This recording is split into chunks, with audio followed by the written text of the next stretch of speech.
Esse é um erro muito comum no agachamento sumô com halteres. Na hora que eu chego aqui, ó, olha como que o meu quadril rodou para dentro e a minha coluna tá arredondada. E isso é muito feito buscando um trabalho maior de glúteo. E a profundidade do exercício, do movimento em si, te proporciona mais trabalho para glúteo. Exatamente por isso que as pessoas cometem esse erro. Acabam indo além do que a própria articulação do quadril delas permite, colocando assim em risco a coluna lombar. E existem outros erros acerca desse exercício que a gente vai aqui passando durante o vídeo. É um bom exercício para quadríceps, para glúteo, para eretores da coluna e até abdômen trabalha. Mas você pode machucar a sua coluna e o seu joelho se fizer ele errado. Ai, que dor!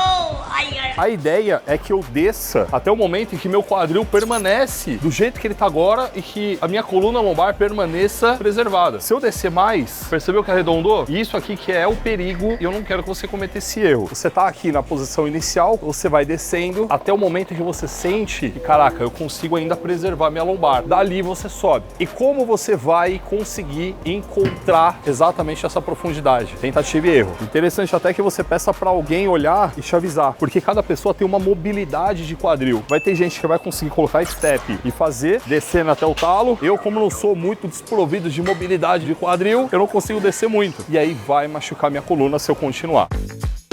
O segundo erro diz respeito ao afastamento dos seus pés. E algumas pessoas acham que simplesmente fazer o sumô é fazer com o pé afastado. Você tem que estar com ele mais afastado do que a posição de um agachamento. Porém, tem que ser um afastamento que seja confortável para você. Você vai mais na tentativa e erro mesmo. Colocou um afastamento, agacha, e aí você sente isso, pô, mais afastado. Você percebe que eu consigo rodar o quadril mais rápido. Acabamos de falar sobre isso, não é legal. Se eu deixo muito fechado, você pode gerar um desconforto no seu joelho, então você vai sentir exatamente um afastamento que é bom para você. A ponta dos pés, naturalmente, ela vai ficar apontada para fora, mas ela fica mais, ela fica menos. De novo, isso aqui é conforto seu. Então percebe que é muito mais você sentir o seu corpo e ajustando o exercício conforme ele vai te dando essas respostas.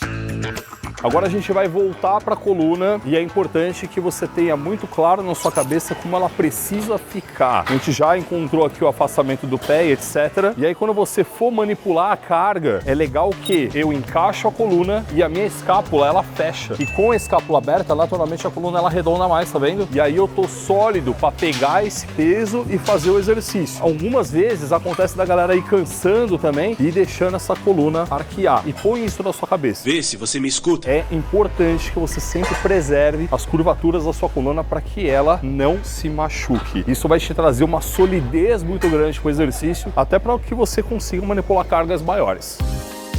O próximo passo a gente vai falar do seu joelho. Se você quiser permanecer com ele da hora, é importante você se atentar a isso aqui. Você já entendeu essa posição. É interessante que esse joelho ele fique sempre apontado ali para a ponta do seu pé e permaneça ali durante todo o movimento. O que pode acontecer, e eu já vi muito acontecendo, o famoso valgo dinâmico. Então, se você fizer com o valgo dinâmico a longo período, caraca, a probabilidade de você machucar seu joelho é grande. Olha aí como eu tô tremendo de medo. Uma dica que eu te dou também é você utilizar um calçado específico para treino de perna. Eu tô aqui com essa botinha da Rockfit e o solado dela é projetado exatamente para isso aqui que a gente está fazendo agora. É um solado fino que ele não tem amortecimento. Então, quando você utiliza um tênis de corrida, por exemplo, para treinar perna, isso é péssimo porque ele tem um amortecimento, ele vai gerar uma instabilidade no seu tornozelo. Você já entendeu o afastamento, já entendeu postura e tal, mantenha esse joelho sempre sólido e afastado, que aí você está preservando ele.